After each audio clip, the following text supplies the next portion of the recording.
Hello hi friends, myself Govind Saini, you are watching लॉगएम लेटम for mathematics.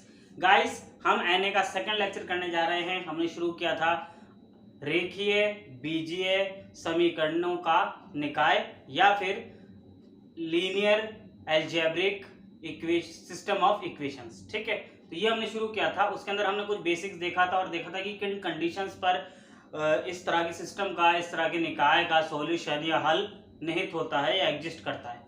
तब देखिए हमारे पास कौन कौन सी विधियां है, आज हम उस पर बात करेंगे और हम आज आपको बताएंगे कि हम उनमें से कौन कौन सी विधियां पढ़ने जाएंगे। तो देखिए, अगर मैं बात करूं हल प्राप्त करने की विधियां या मेथड ऑफ सॉल्यूशंस की, तो हमारे पास दो तरह की मुख्यतः विधियां होती है। एक तो होते हैं डायरेक्ट मेथड्स यानी सीधी विधियां, ठीक है, और दूसरे होते हैं इटरेशन मेथड या फिर पुनरावृत्ति विधियां। ठीक है, तो देखिए इनमें क्या डिफरेंस होता है। सबसे पहले तो जो डायरेक्ट मेथड होते हैं वो हमेशा अपन को एक्यूरेट आंसर देते हैं, ठीक है, और जो इटरेशन वाले मेथड्स होते हैं उनमें क्या होता है, कुछ ना कुछ एरर आता है। ठीक है, जो डायरेक्ट मेथड होते हैं उनकी प्रक्रिया बिल्कुल सीधी सहज होती है, ठीक है, बल्कि पुनरावृत्ति विधियों में हम क्या करते हैं कि यदि हम प्रथम अप्रोक्सीमेशन में या प्रथम सन्निकटन में जो मान प्राप्त करते हैं उसे ही आगे से आगे दोहराकर हम नए से नया हल निकाले जाते हैं और इसकी पुनरावृत्ति होती है। चूंकि इसमें प्रोसेस की, तो इसे क्या कहते हैं, पुनरावृत्ति विधियां कहते हैं। हमारे बीएससी के सिलेबस में हमारे पास है गाउस एलिमिनेशन, ठीक है, गॉस जॉर्डन, ये दो विधियां तो हैं डायरेक्ट मेथड्स के अंदर से, और जैकोबी मेथड तथा गाउस सीडल मेथड से, इटरेशन मेथड से। ठीक है, तो ये चार मेथड हमें कवर करने हैं। जबकि क्रैमर्स रूल पर वीडियो ऑलरेडी हमारे चैनल पर है, ठीक है, आपको वीडियो इसी श्रेणी के अंतर्गत मिल जाएगा। और मैट्रिक्स मेथड आप 12th क्लास में पढ़ के आए हो, जिसके अंदर हम सिस्टम को ax = b मानते थे और a का इनवर्स करते थे। तो a इनवर्स b से हम क्या करते थे, सॉल्यूशन फाइंड करते थे। यानी पहले तो a का इनवर्स निकालते थे, उसको b से मल्टीप्लाई करते थे, तो वही क्या हो जाता था, सॉल्यूशन हो जाता था। तो ये मैट्रिक्स मेथड आप ऑलरेडी पढ़ के आए हो। क्रैमर्स रूल पर ऑलरेडी मैंने वीडियो बना रखी है, वो मैं आपको लिंक दे दूंगा डिस्क्रिप्शन में, वहां से देखिएगा। आज हम बात करते हैं गाउस एलिमिनेशन मेथड की। ठीक है, यहां से हम स्टार्ट करने जा रहे हैं। बीएससी के अंदर आपको इस पर क्वेश्चन आएगा और इस पर आएगा। ये जो दो मेथड है, चॉलस्की और क्राउट्स, ये एमएससी के अंदर जो एनए चलती है उसके अंदर अक्सर इस पे उनके सिलेबस में होता है, एमएससी के सिलेबस में। बीएससी के सिलेबस में अभी सिर्फ हमारे पास Gauss elimination, Gauss Jordan, Jacobi और गाउस सीडल मेथड्स है। ठीक है, आइए हम आज शुरू करते हैं गाउस एलिमिनेशन मेथड से, समझते हैं ये क्या है और इसमें किस तरह से हम किसी सिस्टम ऑफ लीनियर इक्वेशन का हल प्राप्त करते हैं। आइए देखते हैं। तो दोस्तों आइए हम समझते हैं हमारा सबसे पहला मेथड, सबसे पहली विधि गाउस एलिमिनेशन मेथड या गाउस की विलोपन विधि। ठीक है, तो देखिए उसमें हमें इस तरह का एक सिस्टम ऑफ इक्वेशन होगा। हमें क्या करना होगा, इक्वेशन 1, 2, 3 और 4 इन्हें मार्क करना होगा। ठीक है, जितने भी इक्वेशन होगी उसके साथ हम पहले मार्किंग करेंगे। अब देखेंगे हम जो पहली इक्वेशन होगी, प्रोसेस यहां से शुरू होता है कि पहली इक्वेशन में जो x1 का कोफिशिएंट है, ठीक है, वो कोफिशिएंट क्या है, यहाँ पे 10 है। ठीक है, तो इस कोफिशिएंट से पूरी इक्वेशन को क्या करना है, हमें डिवाइड करना है। ठीक है, तो आइए करते हैं, पहली इक्वेशन 1 को पूरी इस 10 से पूरी को डिवाइड करते हैं। तो देखिए हमें क्या प्राप्त होगा, हमें प्राप्त होगा x1 - 0.7 x2 plus 0.3 x3 plus 0.5 x4 = 0.6। ये हमारे पास आ गई इक्वेशन नंबर 5। अब हमें क्या करना है, अब हमें यहां से जो x1 की वैल्यू है वो उठाकर इक्वेशन नंबर 2, 3 और 4 में रखनी है। ठीक है, तो देखिए इक्वेशन 5 को हम कुछ यूं भी लिख सकते हैं, x1 = 0.6 है ना, ये उधर जाएगा तो प्लस 0.7 x2, ठीक है, ये उधर जाएगा तो माइनस 0.3 x3 और माइनस 0.5 x4। ये इक्वेशन उठा के हमें क्या रखनी है, हमें सेकंड, थर्ड और फोर्थ में रखनी है। ठीक है, तो देखिए हमें क्या प्राप्त होगा, जब हम यहां रखेंगे तो -6 x1 की जगह पे पूरी है value 0.6 plus 0.7 x2 minus 0.3 x3 minus 0.5 x4 और बाकी बची चीजें एज इट इज, प्लस में 8 x2 minus x3 minus 4 x4 = 5। ठीक है, अब हमें इसे सिंप्लीफाई करना है इस इक्वेशन को। तो देखिए हमें क्या प्राप्त होगा, जब यहाँ से 6 मल्टीप्लाई होगा तो हमें 6 × 36 यानी कि 3.6 वैल्यू मिलेगी। ये 3.6 वैल्यू नेगेटिव होगी इस माइनस के कारण, और ये वैल्यू जब उधर चली जाएगी तो 5 में क्या होगी, ऐड हो जाएगी 3.6, तो यहाँ पे इक्वल में तुम्हें क्या बचेगा 8.6। ठीक है, और देखिए जब ये यहां से मल्टीप्लाई होगा तो 6 7 जा 42, यानी 4.2 यहां से रिजल्ट आएगा माइनस का 4.2, यहाँ पे 8 है, 8 माइनस 4.2 कितना हो जाएगा हमारे पास हो जाएगा 3.8। तो देखिए यहां से x2 की जो कोफिशिएंट आएगा वो आएगा 3.8 x2। और देखिए x3 के बारे में बात करूं तो ये जब इससे मल्टीप्लाई होगा तो 6 3 जा 18 यानी 1.8, ये माइनस माइनस क्या हो जाएंगे प्लस। ठीक है, तो प्लस का 1.8 और ये माइनस का 1.8 में से 1 गया तो बच गया 0.8। ठीक है, तो x3 का कोफिशिएंट 0.8 x3। x4 की बात करते तो 6 5 जा 30, ठीक है, यानी 3.0, और यहां से क्या आ जाएगा माइनस माइनस प्लस, तो प्लस का 3 आएगा, ये माइनस का 4, टोटल माइनस का x4 बच गया, और यहां से इसको पास में लिख देता हूं तो आ गया 8.6। तो देखिए ये नई इक्वेशन आ गई है, ये वही इक्वेशन नंबर 6। इसी प्रकार जैसे हमने यहाँ वैल्यू रखी, हमें क्या करना है इक्वेशन 3 में भी वैल्यू रखनी है और इक्वेशन 4 में भी वैल्यू रखनी है।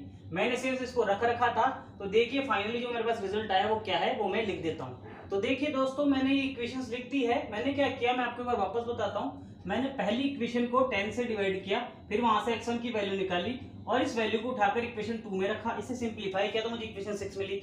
इसी प्रकार से मैंने ये x1 की वैल्यू जब इक्वेशन 3 और 4 में रखी तो सिंपलीफिकेशन करके मुझे इक्वेशन 7 और इक्वेशन 8 प्राप्त हो गई, मिल गई। ठीक है, तो ये इक्वेशन आ गई। अब हमें क्या करना होगा, इस इक्वेशन 5 को 6 को 7 को और 8 को एक ऑर्डर में लिखना होगा। ठीक है, जैसे ये लिखी हुई है, तो आइए लिखते हैं। तो देखिए सबसे पहले इक्वेशन 5 लिखी जाएगी, x1 minus 0.7 x2 plus 0.3 x3 plus 0.5 x4 is equal to 0.6। फिर इक्वेशन 6 लिखी जाएगी, लिखेंगे इक्वेशन नंबर 6 को, तो वो क्या आएगी 3.8 x2, ठीक है, 0.8 x3 माइनस x4 और इक्वल्स टू में 8.6। इसी ऑर्डर में इक्वेशन 7 लिखेंगे, 3.1 x2 प्लस में 3.1 x3 प्लस में 9.5 x4 इज इक्वल टू 0.2। और इसी प्रकार ये 8th इक्वेशन लिखेंगे, minus 5.5 x2 minus 3.5 x3 plus 1.5 x4 is equal to 4। ये हो गए हमारे पास इक्वेशन 5, 6, 7 एंड 8। ये सारी इक्वेशन हमने लाइन वाइज से लिख दी है। अब आइए देखते हैं हमें क्या करना है। हमें जो प्रक्रिया हमने फर्स्ट इक्वेशन के साथ करी थी वो की वो प्रक्रिया सेकंड इक्वेशन के साथ करेंगे, और किसके लिए करेंगे, सेकंड वेरिएबल के कोफिशिएंट के लिए करेंगे। यानी कि हम इक्वेशन 6 को डिवाइड कर देंगे 3.8 से, जैसे हमने पहली इक्वेशन को जो 10 इसका कोफिशिएंट था उससे डिवाइड किया था। अब क्या करेंगे, जो सेकंड इक्वेशन है उसको क्या करेंगे, सेकंड वेरिएबल के कोफिशिएंट से डिवाइड करेंगे।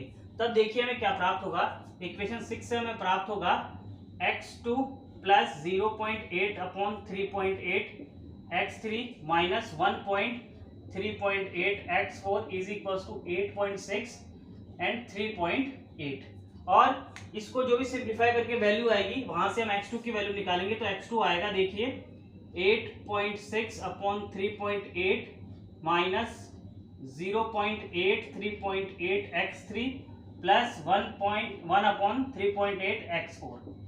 ये जो वैल्यू होगी x2 की वो हमें कहाँ रखनी होगी, 7th में और 8th में, और सिंप्लीफाई करके हमें क्या निकालने होंगे। अब जो हमारे पास रिजल्ट आएगा वो किस में आएगा, x3 और x4 में आएंगे ये दोनों इक्वेशन।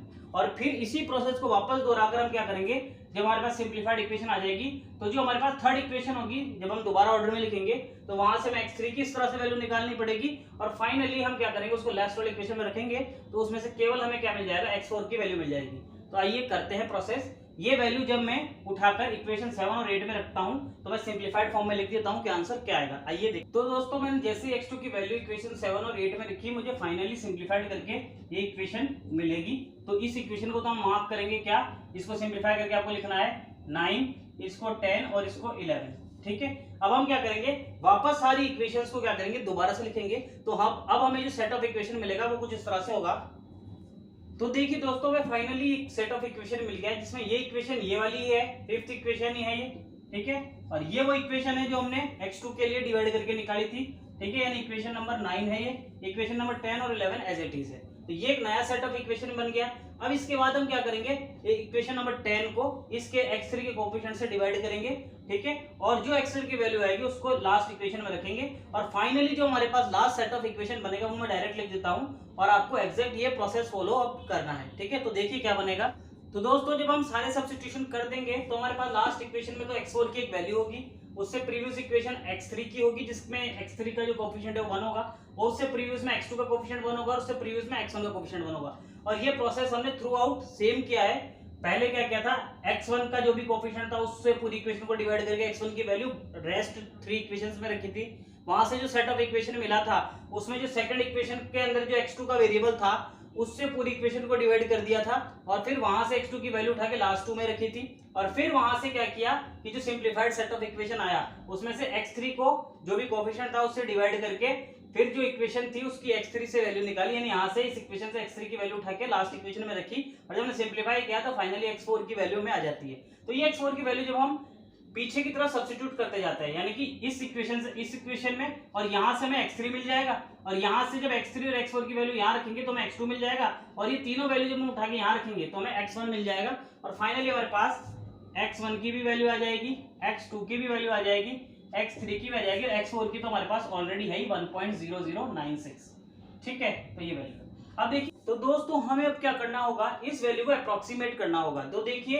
ये वैल्यू 1 के बिल्कुल निकट है, तो यहाँ से इसकी वैल्यू मैंने 1 ही रख ली x4 की, और फिर ये जो सब्स्टिट्यूशन करके वैल्यू आई उनके भी मैंने अप्रोक्सीमेट मान, अप्रोक्सीमेट वैल्यूज यहाँ पे रख ली है।